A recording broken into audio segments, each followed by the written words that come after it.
ಮಯನ್ಮಾರ್ ಒಳಗೆ ಡ್ರೋನ್ಗಳ ಅಬ್ಬರ, ಭಾರತ ವಿರೋಧಿ ಉಗ್ರರಿಗೆ ಕುಂತಲ್ಲೇ ನರಕ, ಅಲ್ಲಿ ಸಾಯ್ತಿರೋರಿಗೆ ಏನ್ ಬೇಕು ಗೊತ್ತಾ? ನಮಸ್ಕಾರ ಸ್ನೇಹಿತರೆ, mastmaga.comಗೆ ಸ್ವಾಗತ. ನಾನು ಅಮರ್ ಪ್ರಸಾದ್.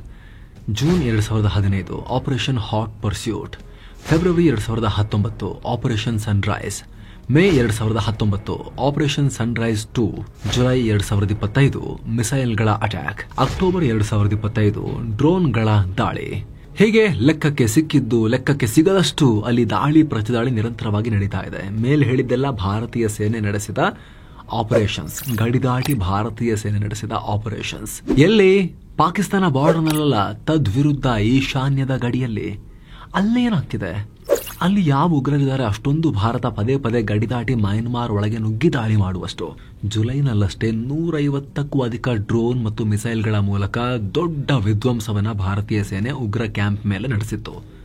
ಈಗ ಅಕ್ಟೋಬರ್ 20ನೇ ಕೂಡ ಮತ್ತೆ ಡ್ರೋನ್ ಅಟ್ಯಾಕ್ ಮಾಡಿದೆ ಭಾರತ ವಿರೋಧಿ ನಾಗಾ ಬಂಡುಕೋರ್ನ ಮೇಲೆ ಸ್ಫೋಟಕ ಸುರಿದು ಬಂದಿತ್ತು.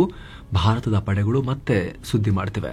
ಸೀಕ್ರೆಟ್ ಆಗಿ ಭಾರತ ಈ ಆಪರೇಷನ್ ನಡೆಸ್ತಾ ಇದೆ ಅಂತ ನಮ್ಮ ಹತ್ರ ಹೊಡೆಸ್ಕೊಂಡವರೇ ಅಫಿಷಿಯಲ್ ಆಗಿ ಒಪ್ಕೊಂಡಿದ್ದಾರೆ ದಾಳಿಕೋರರು. ಹಾಗಿದ್ರೆ ಇವ್ರ ಮೇಲೆಲ್ಲ ಯಾಕೆ ಇಷ್ಟು ದಾಳಿ ಆಗ್ತಿರೋದು?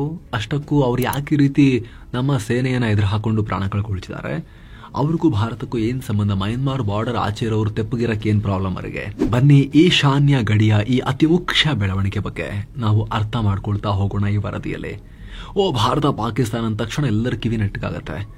ಆದ್ರೆ ಸ್ನೇಹಿತರೆ, ಇದೂ ಕೂಡ ಭಾರತದೇ ಜಾಗ, ಇದು ಕೂಡ ಭಾರತದೇ ಇಂಟರ್ನ್ಯಾಷನಲ್ ಬಾರ್ಡರ್. ಇನ್ನೊಂದು ರಾಷ್ಟ್ರದೊಂದಿಗೆ ಇಲ್ಲಿ ಗಡಿ ಇದೆ. ಗಡಿ ಆಚೆಗಿನಿಂದ ಉಗ್ರರು ದಾಳಿ ಮಾಡ್ತಿರ್ತಾರೆ. ಇಲ್ಲೂ ಕೂಡ ಭಾರತ ಗಡಿ ದಾಟಿ ಆ ಕಡೆಗೆ ಹೋಗಿ surgical strike, drone strike, missile strike ಎಲ್ಲ ಮಾಡಿದೆ. ಅದ್ರ ಬಗ್ಗೆ ಮಾಹಿತಿನೇ ಗೊತ್ತಿಲ್ಲ ಅಂದ್ರೆ ಚೆನ್ನಾಗಿರುತ್ತಾ? ಬನ್ನಿ, ಪೂರ್ತಿಯಾಗಿ ಈ ವರದಿಯಲ್ಲಿ ಅದರ ಟಾಪ್ ಟು ಬಾಟಮ್ ಮಾಹಿತಿಯನ್ನು ನಾವು ತಿಳ್ಕೊಂಡ್ಬಿಡೋಣ.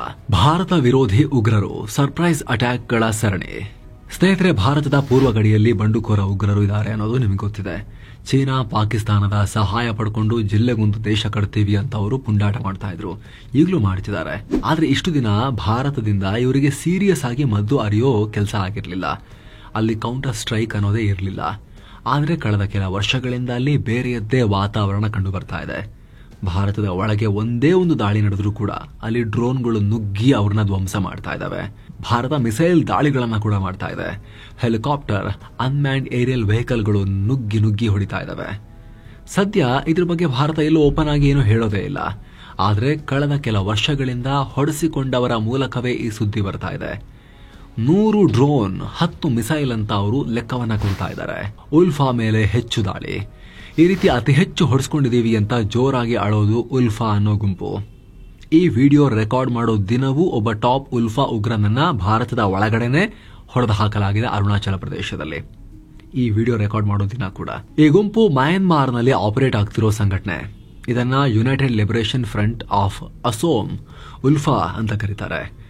1979ರಲ್ಲಿ ಹುಟ್ಟಿರೋ ಈ ಸಂಘಟನೆ ಭಾರತದಿಂದ ಅಸ್ಸಾಮನ್ನ ಬೇರೆ ಮಾಡಿ ಇಂಡಿಪೆಂಡೆಂಟ್ ಆಗಬೇಕು ಅಂತ ಹೇಳಿ ಸುಮ್ನೆ ಪ್ರಯತ್ನ ಪಡ್ತಾರೆ. ಸುಮ್ನೆ ಅಂತ ಯಾಕೆ ಹೇಳ್ತಿದೀವಿ ಅಂತ ಹೇಳಿದ್ರೆ, ಅಂತ ದೊಡ್ಡ ಮೂವ್ಮೆಂಟ್ ಏನಿಲ್ಲ, ಅಲ್ಲಿಗೆ ಆ ರೀತಿ ಕಾರಣಗಳು ಕೂಡ ಇಲ್ಲ. ಸುಮ್ನೆ ಈ ವಿದೇಶಿ ಪ್ರಾಯೋಜಿತ ನಾಟಕಗಳು ಇವ್ರದೆಲ್ಲ.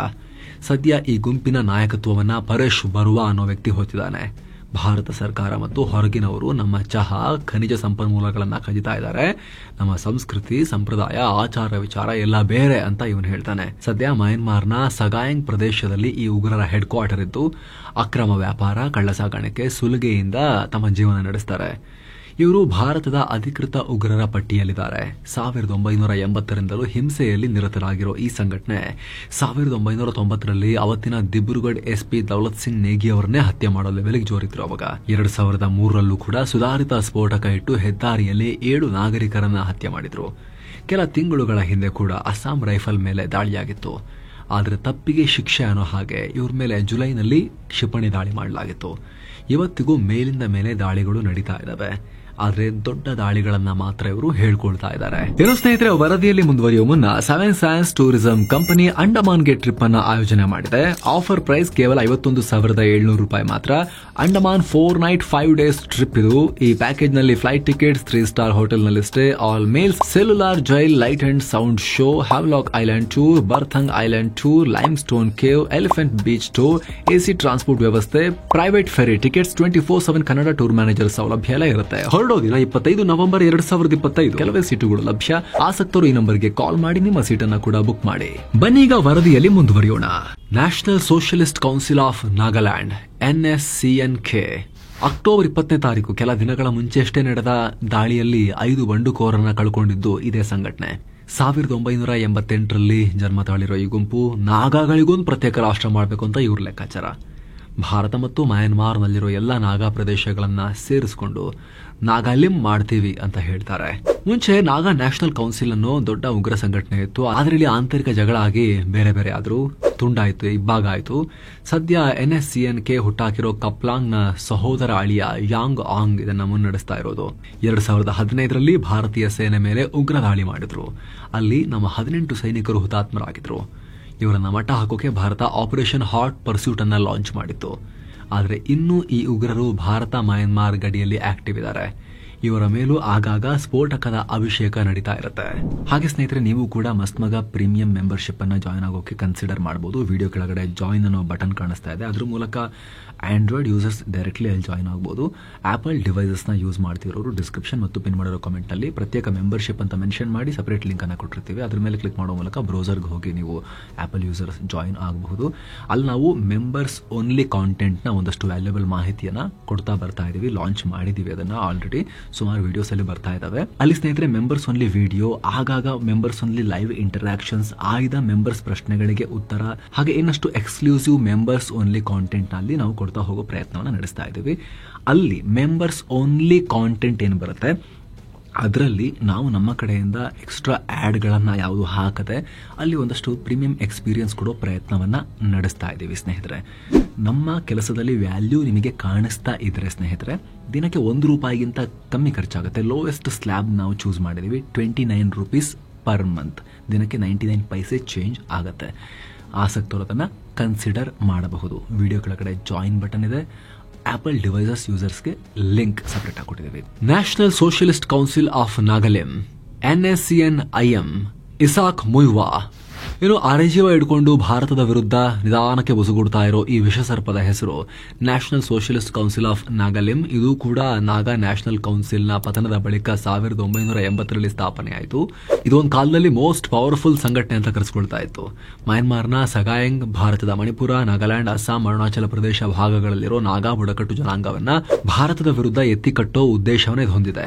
ಸದ್ಯ ಇದರ ಪ್ರಮುಖ ಉಗ್ರ ನಾಯಕ 91 ವರ್ಷದ ಥಿಂಗುಲೆಂಗ್ ಮುಯ್ವಾ 1997ರಿಂದ ಭಾರತ ಸರ್ಕಾರದೊಂದಿಗೆ ಮಾತುಕತೆ ನಡೆಸ್ತಾ ಇದ್ದಾರೆ. ಹೀಗಾಗಿ ಉಪಟಳ ಸ್ವಲ್ಪ ಕಮ್ಮಿ ಆಗಿದೆ ಈಗ.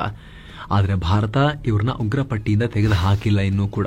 ಪೀಪಲ್ಸ್ ಲಿಬರೇಷನ್ ಆರ್ಮಿ ಇನ್ನು ಫ್ಯಾಷನ್ ಆಗಿ ಚೀನಾ ಸೇನೆ ತರದೇ ನಾವು ಹೆಸರಿಡ್ಕೊಂಡ್ರೆ ಹೆಂಗೆ ಅಂತ ಹೇಳಿ ಪೀಪಲ್ಸ್ ಲಿಬರೇಷನ್ ಆರ್ಮಿ ಅಂತ ಹೆಸರಿಡ್ಕೊಂಡು ಭಾರತದ ವಿರುದ್ಧ ಬೆಂಕಿ ಕಾರುತ್ತಿರೋ ಈ ಸಂಘಟನೆ ಮಯನ್ಮಾರ್ನಿಂದ ಆಕ್ಟಿವ್ ಆಗಿರೋ ಒನ್ ಆಫ್ ದಿ ಸ್ಟ್ರಾಂಗೆಸ್ಟ್ ಉಗ್ರ ಗುಂಪು ಇದು. 2023ರ ಮಾಹಿತಿ ಪ್ರಕಾರ 2,000 ಸಕ್ರಿಯ ಸದಸ್ಯರಿದ್ದಾರೆ. ಭಾರತದಲ್ಲಿ ಕೆಲಸ ಮಾಡ್ತಿರೋ ಅತಿದೊಡ್ಡ ಚೀನಾ ಪ್ರಾಕ್ಸಿ. ಈಶಾನ್ಯ ರಾಜ್ಯಗಳಲ್ಲಿ ಅತಿ ಹೆಚ್ಚು ಆಕ್ಟಿವ್ ಆಗಿರೋ ಈ ಗುಂಪು 1978ರಿಂದಲೂ ದುಷ್ಕೃತ್ಯ ನಡೆಸ್ತಾ ಇದೆ. ಇವರು ನೇರವಾಗಿ ಚೀನಾ ಮರಿಗಳಿವರು. ಸ್ವತಂತ್ರ ಮಣಿಪುರ ಬೇಕು ಅಂತ ಕೇಳ್ತಾರೆ. ರೆವಲ್ಯೂಷನರಿ ಪೀಪಲ್ಸ್ ಫ್ರಂಟ್ ಅನ್ನೋ ಪೊಲಿಟಿಕಲ್ ಅಂಬ್ರೆಲ್ಲಾ ಕೆಳಗೆ ಅವರು ಆಪರೇಟ್ ಆಗ್ತಿದ್ದಾರೆ. ಸದ್ಯ ಈ ಸಂಘಟನೆಯನ್ನ ಮನೋಹರ ಮಯೂಮ್ ನಗೌಭಾ ಮುನ್ನಡೆಸ್ತಾ ಇದ್ದಾನೆ. ಉಲ್ಫಾ ಸಂಘಟನೆಯೊಂದಿಗೆ ಅಲಯನ್ಸ್ ಮಾಡ್ಕೋತೀವಿ ಅಂತ ಕೂಡ ಈ ಸಂಘಟನೆ ಘೋಷಿಸಿದೆ. ಅದಕ್ಕೆ ಭಾರತ ಕೂಡ ಇವ್ರನ್ನ ಉಗ್ರರ ಸ್ಥಾನದಲ್ಲಿ ನಿಲ್ಲಿಸಿ ಆಗಾಗ ಹೊಡಿತಾ ಇರುತ್ತೆ. ಇವರ ವಿರುದ್ಧ ದೇಶದ ಒಳಗೆ ಹಲವಾರು ಆಪರೇಷನ್ಗಳು ನಡೀತಾನೆ ಇವೆ.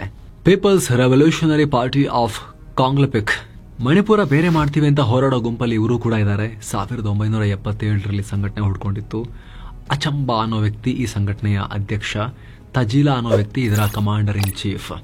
ವಿಶೇಷವಾಗಿ ಮಣಿಪುರದ ಇಂಫಾಲ್ ಕಣಿವೆಯಲ್ಲಿ ಆಪರೇಟ್ ಆಗ್ತಿದ್ದಾರೆ. ಹಾಗೆ ಮಯನ್ಮಾರ್ನಲ್ಲಿ ಟ್ರೈನಿಂಗ್ ಕ್ಯಾಂಪ್ ಹೊಂದಿದ್ದಾರೆ. 2023ರ ಪ್ರಕಾರ 800 ಸಕ್ರಿಯ ಮೆಂಬರ್ಸ್ ಅನ್ನ ಹೊಂದಿದ್ದಾರೆ. ಮೈತೈ ಜನಾಂಗದ ಐಡೆಂಟಿಟಿ ಕಲ್ಚರ್ಗಾಗಿ ನಾವು ಹೋರಾಟ ಮಾಡ್ತಿದ್ದೀವಿ ಅಂತ ಹೇಳ್ತಾರೆ. ಇವರ ಹಣ ಮೇಲೂ ಕೂಡ ಉಗ್ರ ಸೀಲ್ ಇದೆ. ಇವ್ರನ್ನ ಬೇಟೆಯಾಡೋಕೆ ಪಡೆಗಳು ಕಾರ್ಯಾಚರಣೆ ಮಾಡ್ತಾನೆ ಇರ್ತಾರೆ. National Democratic Front of Bodoland NDFB ಈ ಸಂಘಟನೆ ಸ್ವತಂತ್ರ ಬೋರೋಲ್ಯಾಂಡ್ ಸಂಘರ್ಷ ನಡೆಸ್ತಾ ಇದೆ. ಇದು ಯಾವ್ದು ಅಂತ ಕನ್ಫ್ಯೂಸ್ ಆಗಬೇಡಿ. ಅಸ್ಸಾಂನಲ್ಲಿ ಬೋರೋ ಅಥವಾ ಬೋಡೋ ಅನ್ನೋ ಸಮುದಾಯ ಇದೆ. ಇವರ ಸಾಂಸ್ಕೃತಿಕ, ರಾಜಕೀಯ ಮತ್ತು ಭೌಗೋಳಿಕ ಹಕ್ಕುಗಳನ್ನು ರಕ್ಷಿಸೋದು ಇವರ ಉದ್ದೇಶ ಅಂತ. ಒಳ್ಳೆ ಕತೆ ಆಯ್ತಲ್ಲ. ಭಾರತದಲ್ಲಿ ಹಂಗ್ ನೋಡೋಕ್ ಹೋದ್ರೆ 10,000 ಸಿಗುತ್ತೆ ಸಮುದಾಯಗಳು, ಪ್ರತ್ಯೇಕ ಐಡೆಂಟಿಟಿ. ಇಲ್ಲೊಂದು 20-30 ಕಿಲೋಮೀಟರ್ ದಾಟಿದ ತಕ್ಷಣ ಮಾತಾಡೋ ಸ್ಟೈಲ್ ಚೇಂಜ್ ಚೇಂಜ್ ಆಗುವಂತಹ ವೈವಿಧ್ಯಮಯ ರಾಷ್ಟ್ರ ಇದು. ಹಂಗ ಮಾಡೋಣ 10,000 ದೇಶ. ಇವರು ಕೂಡ ಹಂಗೆ ಕೇಳ್ತಾ ಇದ್ದಾರೆ. 1986ರಿಂದಲೇ ಇವರು ಕಾರ್ಯಾಚರಣೆ ಮಾಡ್ತಾ ಇದ್ದು. ಈ ಸಂಘಟನೆಯಲ್ಲಿ ಹಲವು ಬಣಗಳು ಬೇರೆ ಆಗಿದಾವೆ. ಮತ್ತೆ ಬೋಡೋಲ್ಯಾಂಡ್ ಟೆರಿಟೋರಿಯಲ್ ಏರಿಯಾ ಡಿಸ್ಟ್ರಿಕ್ಟ್ಸ್ ಗಳಲ್ಲಿ ಇವರು ಕಾರ್ಯಾಚರಣೆ ಮಾಡ್ತಾರೆ. ಬಾಂಗ್ಲಾದೇಶ ಮತ್ತು ಭೂತಾನ್ಗಳಲ್ಲೂ ಕೂಡ ಇವರ ಕ್ಯಾಂಪ್ಗಳಿವೆ. ಭಾರತ ಇದನ್ನ ಕೂಡ ಉಗ್ರ ಗುಂಪಿಗೆ ಸೇರಿಸಿದೆ. ಹಲವು ಬಣಗಳು ಆಕ್ಟಿವ್ ಇದ್ರೂ ಕೂಡ ಸಂಘಟನೆ ಸದ್ಯ ವೀಕ್ ಆಗಿದೆ. ಕೆಲ ಬಣಗಳು ಶಸ್ತ್ರತ್ಯಾಗ ಮಾಡ್ತೀವಿ ಅಂತ ಸರ್ಕಾರದೊಂದಿಗೆ ಶಾಂತಿ ಮಾತುಕತೆಯಲ್ಲಿ ನಿರತರಾಗಿದ್ದಾರೆ. ಈ ಸಂಘಟನೆಯನ್ನ ಕೂಡ ಉಗ್ರರು ಅಂತ ಘೋಷಿಸಲಾಗಿದೆ.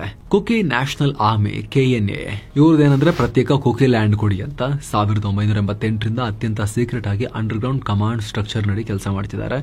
ಭಾರತದ ಮಣಿಪುರ, ಅಸ್ಸಾಂ, ನಾಗಾಲ್ಯಾಂಡ್ ಮತ್ತು ಮಯನ್ಮಾರ್ನ ಸೈಡ್ ನಲ್ಲಿ ಟ್ರೈನಿಂಗ್ ಕ್ಯಾಂಪ್ಗಳನ್ನ ಮತ್ತು ನೆಲೆಗಳನ್ನ ಇಟ್ಕೊಂಡು ಮೇಂಟೈನ್ ಮಾಡ್ತಿದ್ದಾರೆ. ಅನ್ಲಾಫುಲ್ ಆಕ್ಟಿವಿಟೀಸ್ ಪ್ರಿವೆನ್ಷನ್ ಆಕ್ಟ್ ಅಡಿಯಲ್ಲಿ ಇವರನ್ನ ಕೂಡ ಉಗ್ರ ಸಂಘಟನೆ ಅಂತ ಲೇಬಲ್ ಮಾಡಲಾಗಿದೆ. ಝೋಮಿ ನ್ಯಾಷನಲ್ ಆರ್ಮಿ ZRA ಇವ್ರಿಗೇನ್ ಗೊತ್ತಾ? ಇವ್ರಿಗೇನ್ ಬೇಕು? ಇವರಿಗೆ ಝೋಮಿ ದೇಶ ಬೇಕಂತೆ. ಮಣಿಪುರ, ಬಾಂಗ್ಲಾದೇಶ ಮತ್ತು ಮಯನ್ಮಾರ್ನಲ್ಲಿನ ಝೋಮಿ ಜನಾಂಗವನ್ನ ಒಗ್ಗೂಡಿಸಿ ಸ್ವತಂತ್ರ ರಾಷ್ಟ್ರ ಕಟ್ತೀವಿ ಅಂತ ಇವರು 1997ರಿಂದ ಕಿರಿಕಿರಿ ಮಾಡ್ತಿದ್ದಾರೆ. ಮಯನ್ಮಾರ್ನ ಚಿನ್ ಪ್ರಾಂತ್ಯದಲ್ಲೂ ಕೂಡ ಇವರ ಪ್ರೆಸೆನ್ಸ್ ಇದೆ. ಮೇನ್ ಆಗಿ ಮಣಿಪುರದ ಚುರಿಚಂದಪುರದಲ್ಲಿ ಆಪರೇಟ್ ಆಗ್ತಾರೆ. ಇವರನ್ನ ಕೂಡ ಉಗ್ರ ಸಂಘಟನೆ ಅಂತ ಹೇಳಿ ಘೋಷಿಸಲಾಗಿದೆ. ಕಾಂಗ್ಲೆ ಯಾವಲ್ ಖನಾಲೋಪ್ KYKL ಇದ್ಯಾವ ಸಂಘಟನೆ ಅಂದ್ರೆ ಇವರು ಕೂಡ ಇವರಿಗೆ ಪ್ರತ್ಯೇಕ ಮಣಿಪುರ ಬೇಕಂತೆ, ಇಂಡಿಪೆಂಡೆಂಟ್ ಇವ್ರಿಗೂ ಬೇಕಂತೆ. ಇವ್ರದ್ದು ಒಂದು ಗಲಾಟೆ. 1994ನಿಂದ ಈ ಸಂಘಟನೆ ಕೆಲಸ ಮಾಡ್ತಾ ಇದೆ. ಭಾರತ ಸರ್ಕಾರ ದಬ್ಬಾಳಿಕೆ ಮಾಡ್ತಾ ಇದೆ. ವಸಾಹತುಶಾಹಿ ಅಂತ ಹೇಳಿ ಇವ್ರದ್ದು ವಾದ.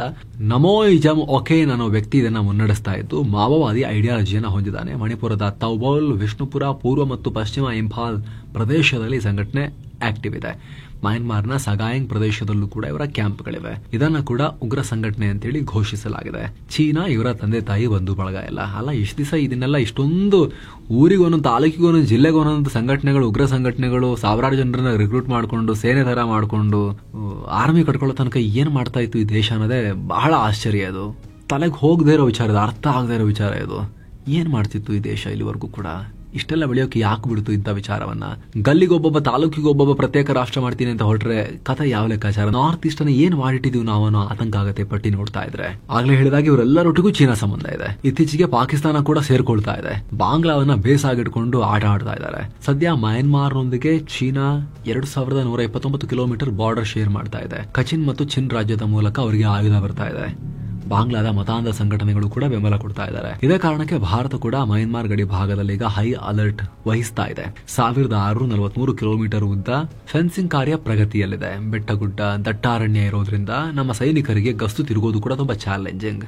ಹೀಗಾಗಿ ಒಳನುಸುಳುವಿಕೆ, ಉಗ್ರರ ಮೂವ್ಮೆಂಟ್, ಶಸ್ತ್ರಾಸ್ತ್ರ ಕಳ್ಳ ಸಾಗಾಣಿಕೆಯನ್ನ ತಡೆಯೋಕೆ ಡ್ರೋನ್ಗಳಿಂದಲೂ ಈಗ ಮಾನಿಟರಿಂಗ್ ಶುರು ಮಾಡಿದ್ದಾರೆ.